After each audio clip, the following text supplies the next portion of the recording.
독일의 아들 내외와 함께 한 2주간 있었는데요. 한 분은 오스트리아 쪽에 한번 가자 그렇게 얘기가 있었어요. 근데 거기까지 가는데 550km를 차로 가야 돼요. 550km. 서울에서 천안까지가 100km예요. 그럼 서울에서 천안까지를 5번 이상 왔다 갔다 해야 돼. 좀 부담이 돼요. 저도 좀 내가 갈 수 있을까. 제가 아들 보고 그게 뭔데 그 차로 운전해 가면은 한 6, 7시간 걸릴 터인데 하니까 아빠 힘들어 그러더라고. 그래서 난 힘든 건 아닌데 좀 장거리 운전이 네가 좀 힘들 것 같았어요. 그랬더니 며느리가 아버님 가세요. 빨리 갈 수 있어요. 독일은 빨리 가는 길이 있어요. 그래요. 그래서 아우토반 있잖아요. 그래서 그래? 안 피곤할 거예요. 이러더라고. 생글생글 웃으면서 며느리가 얘기하니까 제가 힘들어 할 수도 없고 그럼 가자. 그래서 이제 가기로 했습니다. 독일에는 4시 반 되니까 해가 다 져요. 4시 반 되니까 해가 다 지고 깜깜해요. 그래서 그러면은 일찍 자자. 그래서 아들이 제보고 일찍 자자고 해서 그럼 일찍 자자. 그래서 새벽 4시에 일어났습니다. 일어나가지고 이제 뭐 세수하고 뭐 이렇게 도시락 싸고 며느리가 열심히 또 과일 챙기고 뭐 빵도 챙기고 뭐 우유도 챙기고 음료수 막 이렇게 챙기고 또 1박 할 걸 계획하고 이제 가방을 하나씩 배낭을 다 준비하고 이제 4시 일어나 4시 반에 출발했습니다. 그래서 며느리 보고 기도하라고 출발했는데 아침에 안개가 너무 끼어서 뭐 앞이 보이지를 않는 상황이에요. 그래도 뭐 조금씩 이제 갔는데 이제 고속도로로 들어갔어요. 뭐 어떻게 차는 빨리 달 수는 없는 거고 그래서 천천히 이렇게 운전하면서 대화하면서 갑니다. 한 9시 정도 됐는데 조금 이제 안개가 이제 없어지는데 독일이 온 사방이 그냥 푸른 들판이었어요. 잔디도 있고 또 그때 곡식도 뭐 심었는지 하여튼 사면 팔방이 그냥 녹색이었습니다. 얼마나 보기가 좋은지. 근데 제가 좀 성질이 급하지 않습니까? 아들 다 왔어? 다 돼가? 계속 묻는 겁니다. 아빠 아직 멀었어. 다 와가니? 좀 더 가야 돼. 다 와갔니? 아빠 이제 거의 다 왔어. 그 중간중간에 또 뭐 기름도 넣고 또 휴식도 하고 그래서 한 7시간 걸려서 오스트리아에 있는 그 짤츠부르크에 이제 갔습니다. 그래서 가서 이제 여장을 풀고 이제 구경하고 이제 했는데 아마 저도 그렇지만 여러분들도 아마 그럴 거예요. 다 왔어? 얼마나 남았어?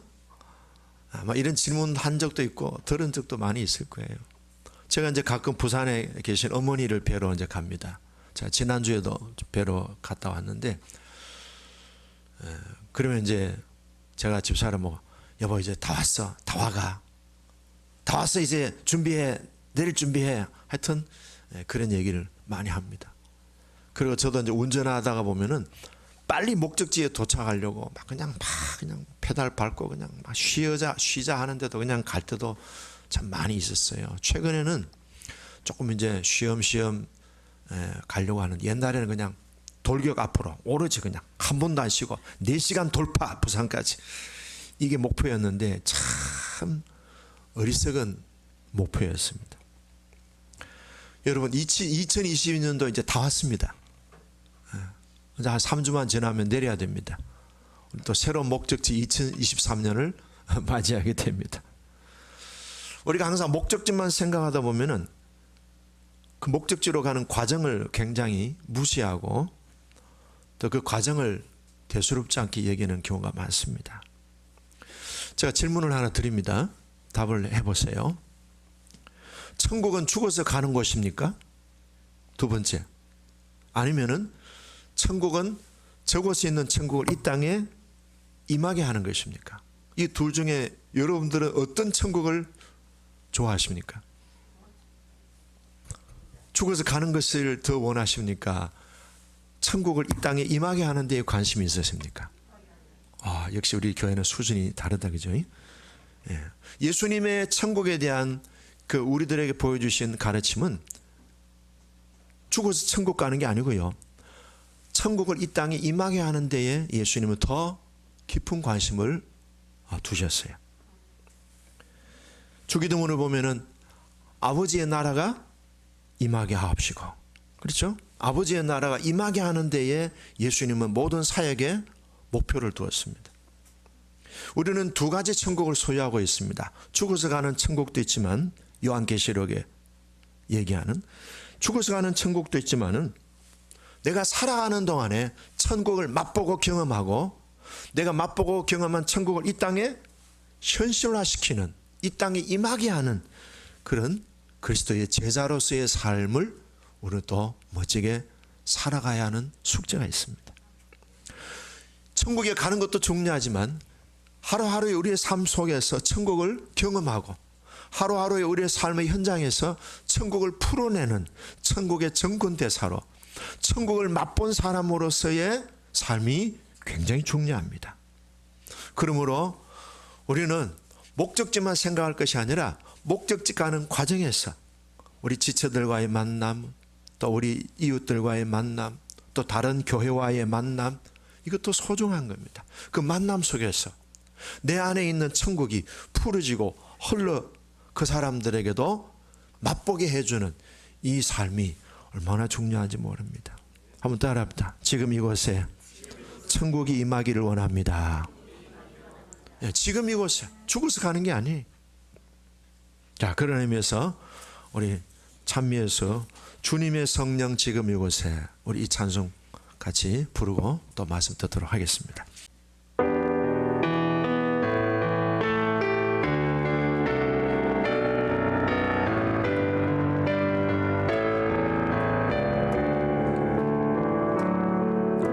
주님의 성령 지금 이곳에 주님의 성령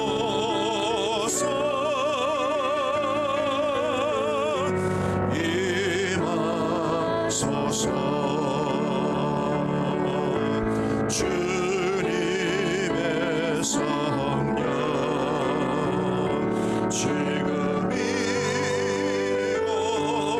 이곳에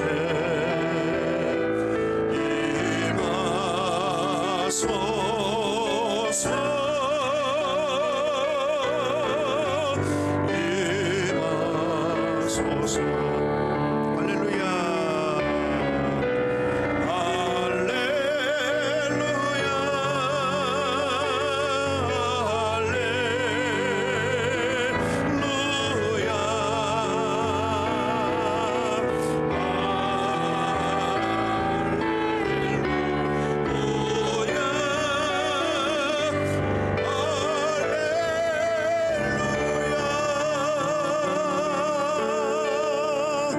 주님의 성령이 지금 이곳에 임하고 계십니다.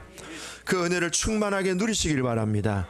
그 은혜를 받은 것을 잘 흘려보내시는 천국의 대사가 되기를 바랍니다. 그래서 기뻐하시고 감사하시고, 그리고 주님이 나와 함께 하신다는 사실을 확신을 하시고, 무슨 문제든지 어떤 광야 폭풍우가 우리를 참으로 향하여 달이 닥칠지라도 임마누엘 주님을 바라오면서 이곳에 주님의 영이 임재하시고, 이곳에 주님의 임마누엘의 영이 임하시고, 주님이 나와 함께 하신다는 사실을 아시고 넉넉하게 여유 있게 즐기시고 풍성한 하나님의 은혜를 만끽하시기를 축복합니다. 자, 오늘 이 본문 91편은 다윗의 시편입니다. 다윗이 오늘 이 시편 91편에서 우리들에게 보여주는 두 가지 두려움이 있어요. 첫째는 뭔가 하면은 전쟁에 대한 두려움입니다. 두 번째는 전염병에 대한 두려움입니다. 다윗은 전쟁에 대한 극심한 두려움이 있었어요. 그리고 질병으로 인한, 전염병으로 인한 굉장한 두려움과 공포심이 있었습니다. 이것이 내 개인적인 것이 아니라 내 가족들에게, 내 자녀들에게 이런 어려움을 겪고 있다 생각하니까 얼마나 이것에 대해서 두려움이 컸는지 모릅니다. 그리고 내가 알고 있는 우리 교회 지체들, 내가 같이 살아가고 있는 우리 공동체 멤버들, 나와 우리 가족들이 전쟁을 통하여서 위기를 겪고 질병을 통해서 어려움을 겪을 때 다윗은 아버지로서 어른으로서 그런 어떤 책임감도 있지 않습니까? 그런 두려움, 어떤 수준인가 하면 공포 수준까지 겪고 있었다는 거예요. 어떻게 이런 전염병이나 전쟁에 대한 내 힘으로 어떻게 풀어갈 수 없는 불가능한 그런 상황을 풀 수 있는 방법이 딱 한 가지, 뭡니까? 기도밖에 없잖아요. 그래서 다윗이 하나님께 간절히 부르짖습니다. 전쟁 위기를 모면합니다. 전염병의 그런 불행을 하나님께서 지켜주심으로 그 함정에서, 그 올무에서 자유함을 얻습니다. 그래서 오늘 이 91편 내용은 2차 세계대전 때 미국 병사들이 이 시편 91편을 많이 암송했다는 거예요. 폭탄이 떨어지고 총알이 막 빗발치듯이 쏟아지고 적진에 완전히 갇혀서 사면초가 살아날 구멍이 정말로 조금도 없는, 빈틈이 없는 절체절명 위기 상황 속에서 이들은 오로지 한 분 하나님께만 희망을 걸고 이 내용을 암송했다는 거예요. 선포했다는 거예요. 우리는 지금 참혹한 그런 전쟁의 현장에 있지 않습니다만은 지금 우리가 알고 있듯이 러시아와 지금 우크라이나가 전쟁 중에 있지 않습니까? 이번에 독일에 보니까 그 교회에서 그 우크라이나 난민들을 한 10명 정도 자기 교회 카페를 빌려주어서 거기서 숙식을 하고 있더라고요. 예배 드릴 때도 같이 예배 드리고, 또 우크라이나 난민들을 위한 예배 시간 오후 3시인가 이렇게 또 따로 이제 우크라이나 난민들을 위한 예배도 드리고 있더라고요. 그 중에 어떤 분이 이제 저도 인사를 했는데 참 어렵게 그 난민 생활을 지금 독일에서 하고 있더라고요. 우리도 이 참혹한 전쟁의 현장이 있고, 그 다음에 코로나19와 같은 이런 전염병이 강력한, 여기저기서 지금 막 병에 걸려서 죽어가는 사람들의 소문들이 막 무성하게 들리는 그런 상황에서 내 가족들, 내가 아는 친척들, 내가 아는 우리 교회 지체들이 전염병에 노출되어 있을 때 우리에게 엄습해오는 그 두려움, 어떻게 우리가 그걸 극복할 수 있겠습니까? 다윗은 바로 그런 경험을 한 겁니다. 자, 우리가 어떤 전쟁의 위기가 왔을 때 그 전쟁의 그런 참으로 아픈 시간들을 보내고 있을 때 미국에게 손을 내밀고, 아니면은 무슨 중국에 손을 내밀고, 아니면은 일본에 손을 내밀면 우리나라의 안보가 튼튼해지겠습니까? 아니면은 전염병이 막 강하게 막 이렇게 돌아다닐 때 여기저기서 병에 걸려서 죽어가는 상황에서 서울대병원에 가고 세브란스 병원 가면은 전염병에서 우리가 보호를 받습니까? 속수무책이죠. 요행밖에 없잖아요. 그것이 우리는 그냥 운에 맡기고 미신에 의존하는 것이 아니라 절대적인 우리의 살아계신 하나님 한 분에게 집중한다면, 다윗이 그런 경험을 통해서 살아남은 거예요. 자기 가족이 살아남았고 자기 공동체가 감으로 구원받았던 그런 경험을 하고 오늘 이것을 우리들에게 간정식으로 소개한 겁니다. 자, 최고의 명의를 찾아가는 것이 안전한 것일까요? 아니면 세계 최고의 강대국을 손을 잡는 것이 우리의 미래가 안전히 보장될까요? 예, 한 분 하나님밖에 없죠. 오늘 다윗이 경험한 그 한 분 하나님을, 다윗이 경험한 하나님을 저와 우리 모두가 다 공통적으로 경험할 수 있기를 바라요. 자, 오늘 이 내용에 대해서 조금 더 배경 설명하면은 이런 내용입니다. 사울 왕이 다윗을 죽이려고 3,000명의 군대를 이끌고 다윗에 계속 추적하고 추격해 옵니다. 다윗의 미래는 정말 막막합니다. 그 세월을 그 15년, 10년 넘게 14, 5년을 보냈으니까 얼마나 막막하겠습니까? 사울 왕은 3,000명의 군대를 동원해 가지고 다윗을 잡으러 옵니다. 여러분, 우리 인간이 눈으로 보는 숫자에 얼마나 약한지 아시죠? 3,000명의 군대가 온 산을 뒤덮고 있습니다. 근데 다윗은 처자식과 그리고 자기와 함께한 별로 보잘것없는 싸움에 그렇게 능하지 못한 사회적으로 도피 그리고 약한 약자들을 데리고 이렇게 있는데 3,000명의 무장된 군인들이 산에 쫙 관리했을 때 여러분 그 두려움은 얼마나 심각했겠습니까? 우리는 뭐 그걸 잘 모르지만 눈에 그게 시각적으로 보이잖아요. 그랬을 다윗이 딱 생각한 게 있어요. 강대국을 의지하면 되겠다. 그때 강대국은 어떤 나라였을까요? 블레셋이었습니다. 그래서 블레셋 나라에 가서 망명 신청을 했습니다. 요새 말로 하면 난민 신청을 한 거죠. 나 좀 살려달라고. 우리는 지금 너무 별 볼 일 없다. 우리는 저 사울 왕의 군대와 싸울 수 있는 그런 준비가 전혀 안 돼 있다. 우리는 백전백패할 수밖에 없는 그런 조건이다. 당신 우리 좀 난민 좀 받아달라고. 근데 이 블레셋 아기스 왕이 호의를 베풀어서 오라고. 그래서 이제 거기서 숨을 좀 돌리는가 했는데 이 아기스 왕의 부하들이 다윗을 알아본 거예요. 네, 다윗을 알아본 거예요. 왕이요, 저 사람은 골리앗을 죽인 이스라엘의 장군입니다. 저 사람이 얼마나 인기가 좋았으면은 사울은 천천히요, 다윗은 만만이라고 많은 이스라엘 사람들이 저 사람을 존경하고 저 사람을 좋아하고 있는 사람입니다. 저 사람이 우리 안에 두는 것은 호랑이 새끼를 키우는 겁니다. 쫓아내야 됩니다. 저 사람 그냥 뒀다가는 우리 블레셋의 큰 피해를 자초할 수 있습니다. 불사 다윗은 이 강대국을 의지해서 좀 몸을 보호하려고 했는데 정체가 들통이 났습니다.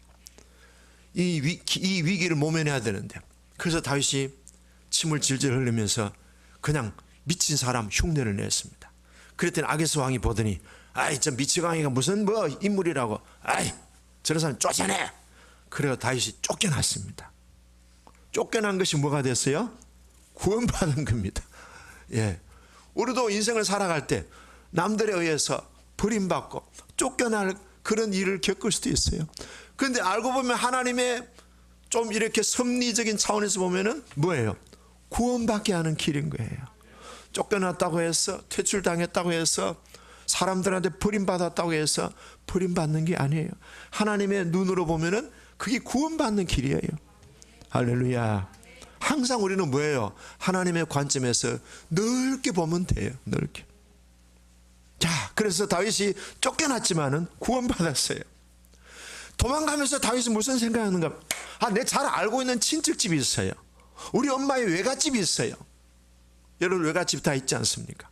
그 외갓집이 어디냐? 모압 땅이었습니다. 모압 땅은 다윗의 증조 할머니 루스의 친정입니다. 거기는 그래도 우리 아는 사람이니까 그래서 모압 땅에 들어가서 왕한테 도움을 요청했습니다. 우리 외할머니 증조 할머니의 친정입니다. 좀 우리 좀 도와달라. 우리 난민이다 지금. 우리 지금 이거 뭐 찬물 더운물 가릴 것도 없이 우리 좀 도와주면 좋겠다. 그냥 우리 잠만 재워도 좋겠다.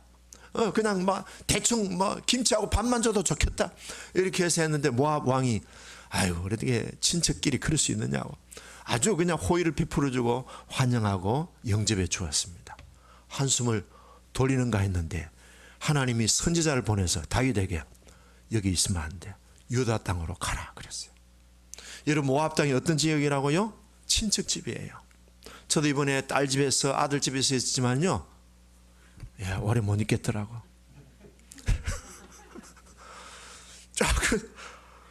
우리 어머니가 전화가 왔어요. 너가 아이들 집에 너무 오래 있으면 패다 민폐다. 알았어요. 알아서 갈게요. 아무리 딸이 잘해주고 아무리 아들이 잘해주고 며느리가 잘해줘도요 오래 있을 수 있겠습니까? 최 권사님? 딸 집에 가면 얼마나 있어요? 잠 안 자고 빨리 온대. 저는 2주를 있었으니까 나중에 조금 마음에 부담이 오더라고. 그래서 제가 막 청소도 하고 설거지도 하고 노력 봉사를 많이 했죠. 어떻게 하든 조금 이제 오래 못 있겠어요. 아무리 친한 친척집이라 해도요 오래 못 있어요. 예? 기쁨이가 시집 간다 해서 김상윤 사님이 너 그 집에 내가 한 1년 있다가 갈게. 못해요.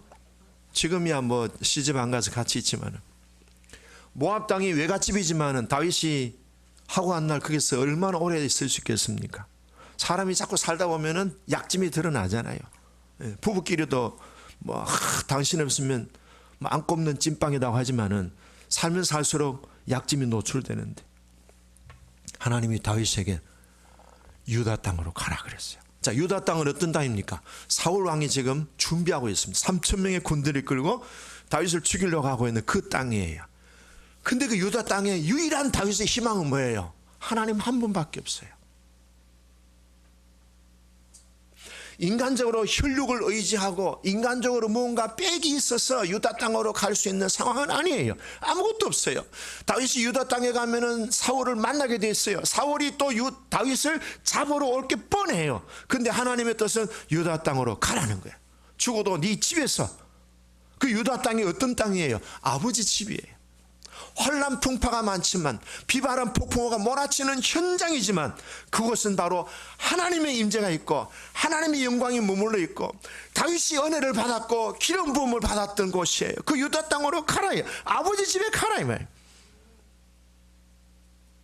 모압이라고 하는 좋은 친척집 블레셋이라는 강대국이 아니고 아버지가 계시는 아버지 집에 가라. 여러분, 다윗이 인간적으로 계산했던 그 모압 땅이 참으로 외갓집이고 친척집이지만 그곳이 안전지대였을까요? 다윗이 강대국이었던 블레셋의 힘을 빌어서 자기를 보호하려고 했는데 그 강대국 블레셋이 완벽한 다윗의 피난처가 될 수 있었을까요? 유다 땅은 그런 환경적인 측면에서 계산해 볼 때 정말로 잘못된 땅이었습니다. 근데 하나님은 그곳에 가라고 하신 거예요. 겉으로 볼 때는 그것이 참으로 불합리하고 계산적으로 안 맞고 속상하고 정말 늘 불안과 두려움에 쫓겨다니는 유다 땅이지만 하나님이 가라고 하신 거예요. 하나님이 함께 하겠다는 거예요.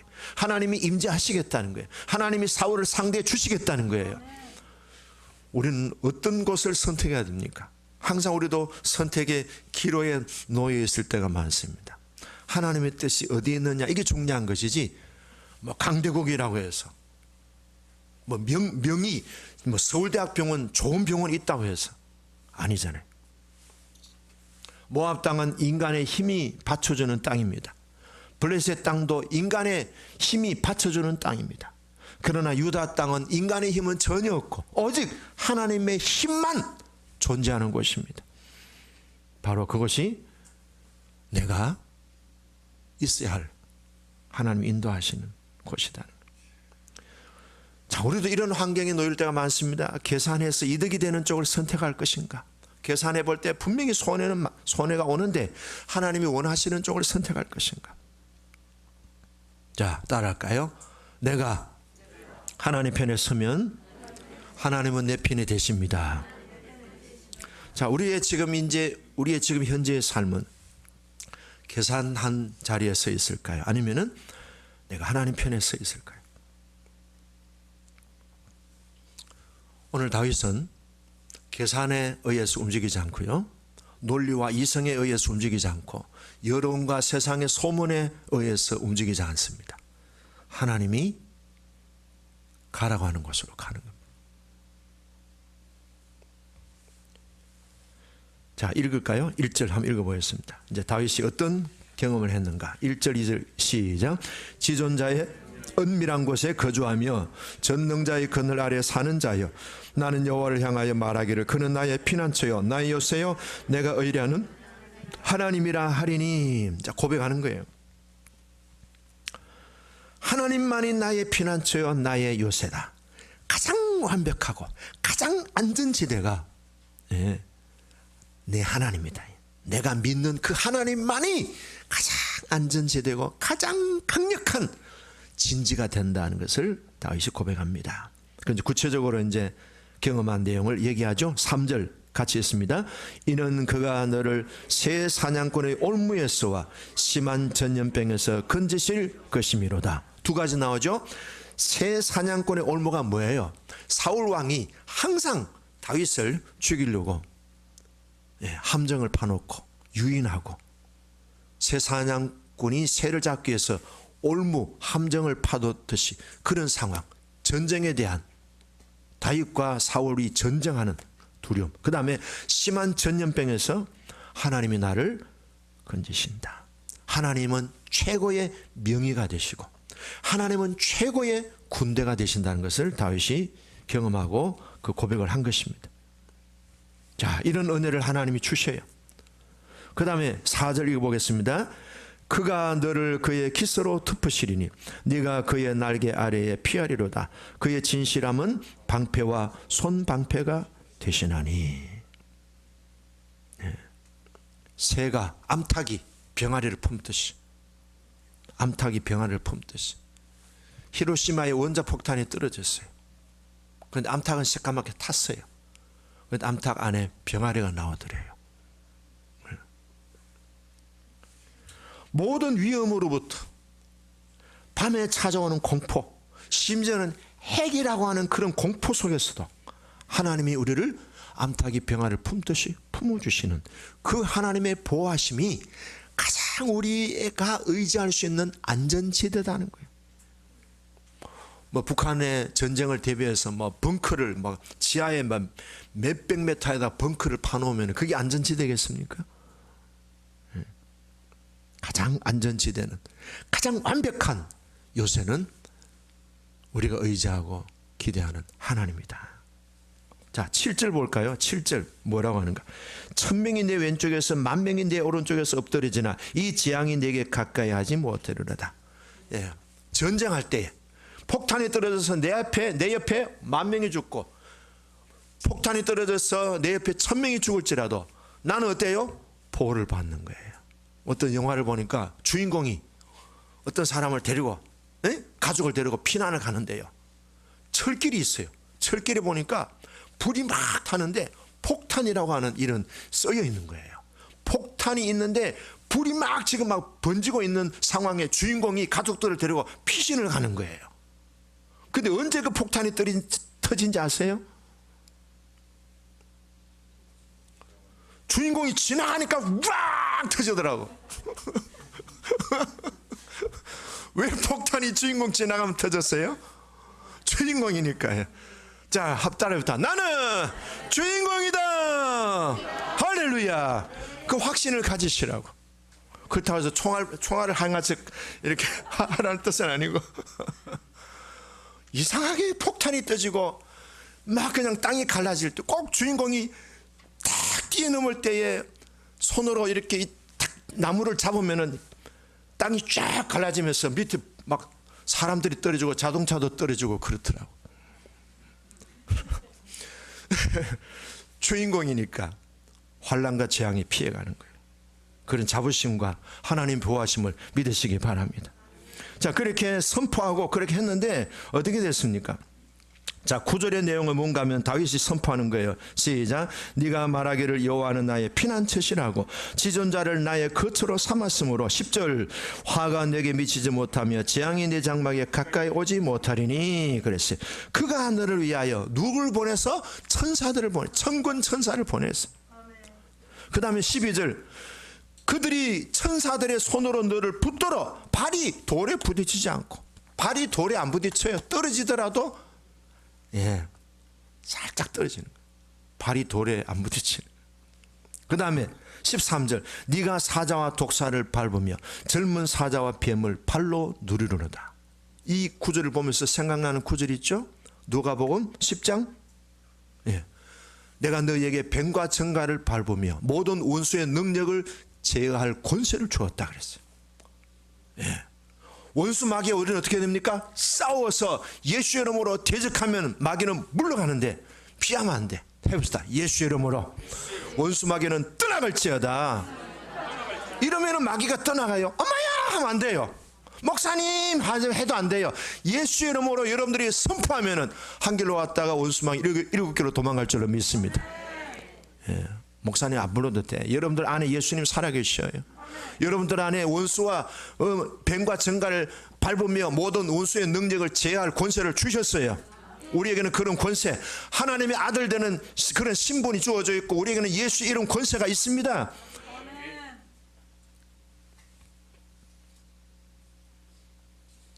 자, 그렇게 해서 이제 마무리를 합니다. 그럼 다윗이 어떻게 하나님 편에 섰을까? 이제 결론입니다. 세 가지 내용을 우리들에게 권면하고 있습니다. 자, 14절 보겠습니다. 14절 시작.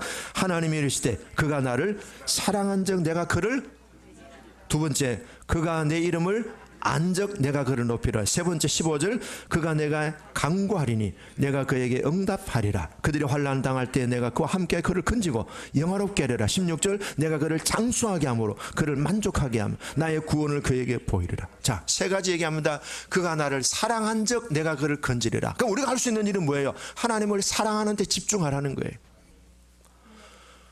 우리 사람들은요, 굉장히 계산적인 것이 너무 충만합니다. 그래서 나한테 이득이 되면은 붙들고 내게 손해가 되면은 놔버리는 성향이 너무 강합니다. 그래서 우리 인간은요, 이중적인 성향이 많아요. 이중성이 강해요. 자, 예를 들어서 성경에 보면은 마르다와 마리아가 있어요. 마르다와 마리아에게 그 어디에 있는지 잘 생각해 보세요. 마리아는 지금 어디 있어요? 예수님의 발 앞에 있어요. 마르다는 어디에 있어요? 부엌에 있어요. 부엌에서 땀을 흘리면서 예수님 좋아하는 파전도 하고 예수님 좋아하는 잡채도 하고 또 샐러드도 만들고 하는데 혼자 다 하려니까 짜증나고 신경질 나고 화가 나. 그래서 문을 확 열고 전에 우리 동생 좀 보내요. 부엌에 혼자서 지 혼자 나만 이게 뭐예요? 나만 이렇게 고생하고 신경질 나 죽겠는지 뭘 싫어. 예수님 뭘 하셨어요? 마르다야, 네가 많은 일로 근심하고 화가 났구나. 그러지 마라. 두 가지 하든지 한 가지만 해라. 나는 김치 좋아한다. 김치 한 가지만 가져와. 왜 그렇게 많이 하려고 해서 신경질 나냐? 마리아는 이 좋은 편을 택하였으니 빼앗기지 아니하리라 그랬어요. 마르다는요, 양다리 걸치고 있는 거예요. 이중성을 갖고 있는 거. 예? 마르다의 마음은 두 마음이에요. 근데 마리아는요, 오로지 주님이에요. 우리가 볼 때는 우리가 볼 때는 좀 불공평하게 보이죠. 근데 예수님은 마리아의 그 선한 좋은 선택을 칭찬해 주셨어요. 자, 한 해를 마무리해야 되고 우리가 인생의 어떤 절체절명에 이겨왔을 때 앞으로 봐도 옆으로 봐도 길이 안 보일 때 어떻게 해야 돼요? 그냥 오로지 주님 무릎 앞에 있으면 되는 거예요. 전쟁이 일어났을 때에, 그리고 전염병이 일어났을 때에 자꾸 유튜브 보면서 뭐가 좋더라 뭘 먹으면 고혈압에 예방이 되고 뭘 먹으면 당뇨. 그냥 교회밥 잘 먹으세요. 그냥 맛있는 거 아무거나 그냥 막 잘 먹고 잘 소화하고 잘 튼튼하게 살면 돼요. 음식 가려 먹는다고 해서 다 건강한 게 아니라니까. 오히려 노인들은요, 그때 한번 얘기했어요. 노인분들은 음식을 잘 먹어야 돼요. 근데 기름 있다고 빼고 또 미원 많이 넣었다고 빼고 그럼 뭐 먹을래요? 그럼 이러다 전문가는 노인들이나 병약한 분들은 그냥 다시다를 넣든지 미원을 넣든지 맛있게 드시면 최고입니다 그러더라고요. 오늘 점심 때 맛있게 드세요. 오늘 점심 때 고구마 밥을 해요. 근데 조그만 밥솥이 하더라고. 큰 밥솥은 안 하고. 그래, 권사님 왜 그 작은 밥솥 합니까? 목사님만 주려고 요 작은 밥솥 한대. 근데 왜 이 큰 밥솥은 고구마 안 넣습니까? 고구마 밥 싫어하는 사람이 있어요. 누가 싫어해요? 청년들이 싫어해요. 물어보. 청년들 고구마 밥 싫어해요? 이상한 유언비어가 도는 것 같아. 고구마 밥 좋아요. 괜찮아요. 김이 죽은 게 여드름 노화 방지에 굉장히 좋습니다. 한 가지 추구하는 거예요. 다 잡죠. 우리가 이런 말 하죠. 일석이조. 꽁 잡고 매 잡는 거 얼마나 좋냐. 근데 그렇지 않습니다. 멀티 안 좋습니다. 하나 하세요. 하나. 제가 이번에 미국 가서 우리 손주를 데리고 하루에 매일 3시간 걸었어요. 3시간. 공원이 너무 넓어가지고 가고 오는데 3시간 걸려요.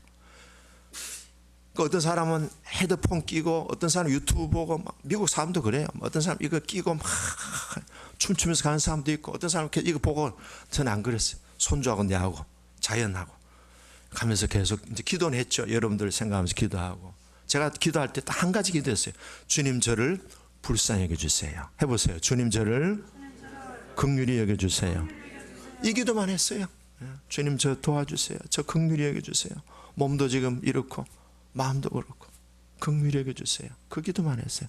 돈 많이 벌게 해주세요. 안 했어요. 교회가 막 부흥하게 해달라 그것도 안 했어요. 주님 저를 불쌍히 여겨주세요. 하나만. 여러분 어쨌든 일석이조가 실리적으로는 좋은데요, 하나님과의 관계에서는요 안 좋습니다. 내가 이런 건 봤어요. 헤드폰 끼고 책 보고 그 다음에 눈으로 텔레비전 보고 다리는 또 운동한다고 또 막 흔들고 네 가지 일을 동시에 하는데 아이고 얼마나 산만하겠어요. 한 가지도 제대로 안 되잖아요. 근데 본인은 네 가지를 동시에 하고 있으니까 굉장히 계산하면은 유리하다지만 그렇지 않습니다. 하나님을 사랑하는 것, 영성의 비밀은요 한 가지를 추구하는 거예요. 하나님 그분에게 집중하는 거예요. 환난과 전쟁과 시련과 고난, 인생이 적자 있을 때 유일한 한 가지 문제는 뭐예요? 하나님을 의지하느냐, 하나님을 의지하지 않고 있느냐. 요게 확실한 핵심 문제예요. 하나님 한 분에게 집중하면요 모든 것들이 다 풀립니다. 그 한 분을 통하여 모든 것이 풀려지는 거예요. 그래서 십자가의 이 진리에 대해서 이렇게 얘기합니다. Once for all. 한 번 예수님이 십자가에 죽으심으로 for all 모든 것들을 다 해결한다는 거예요. 하나님 한 분을 가까이 할 때 for all 모든 환경들을 다 이겨낼 수 있는 거예요. 자, 두 번째, 손흥민이가 이런 얘기했습니다. 보니까 안대를 막 벗어버렸어요. 왜 벗느냐? 이번에 내가 이겨야 돼. 난 이번에 목표는 이기는 것밖에 없다. 내가 막 망가지든지 다시 뭐 병원에 가서 수술하든지 상관없다. 이번 목표는 이기는 거다. 이런 목표가 있어야 돼. 자, 물어봅니다. 천국이 하나님 안에 있습니까? 천국 안에 하나님이 있습니까? 어려운 질문. 하나님 안에 천국이 있습니까? 천국 안에 하나님이 있습니까? 아유, 참 수준 높은 거예요. 그렇죠. 천국이 하나님 안에 있습니다. 그러면 하나님을 맛봐야 됩니다. 하나님과의 관계가 튼튼해야 천국도 적응이 될 수 있는 거예요. 하나님을 사랑하는 데 집중하시길 바라고요. 두 번째는요, 뭡니까? 하나님을 알아가는 일에 집중하십시오. 하나님을 알아가는 일에. 존 오토버그라는 목사님이 이런 얘기했습니다. 영생이 뭐냐? 예수 그리스도와 상호작용하는 삶에서 현재적으로 경험하는 거다. 어렵죠? 쉽게 얘기하면 이렇습니다. 오늘 내가 삶의 현장에서 항상 주님과 교제하면서 현실의 삶을 풀어나가는 그것이 영생이다 이 말이에요. 우리 영생을 저 피하는 세계, 죽어서 가는 세계로 생각하는 아니에요. 영생의 실제적인 해석은요, 오늘 내가 예수님과의 관계에서 문제를 풀어가는 그것이 영생이에요. 자, 그 다음에 세 번째는 뭡니까? 간구하라는 겁니다. 간구하라. 멜랑기톤이라는 사람에 대해서 제가 이번에 도전을 받고 책을 읽었는데, 이분이 기도에 대해서 이런 얘기합니다. 그리스도인의 모든 선행의 출발점과 핵심은 기도다 그랬어요. 제가 감동이 됐어요. 모든 선행, 신앙의 시작은 기도로부터, 기도를 통해서 하나님의 사랑이 전달되어진다 그랬습니다. 자, 오늘 우리는 다윗의 이 고백을 봅니다. 다윗은요, 하나님이 원하시는 곳으로 갔습니다. 환난 풍파가 있었을지라도 하나님 한 분에게 집중했습니다. 하나님을 사랑하는 것, 하나님을 알아가는 것, 하나님께 기도하고 간구하는 것, 이 삶을 통해서 우리들에게 아름다운 간증을 남겼듯이 우리의 삶에도 아름다운 간증의 주인공 되기를 축복합니다.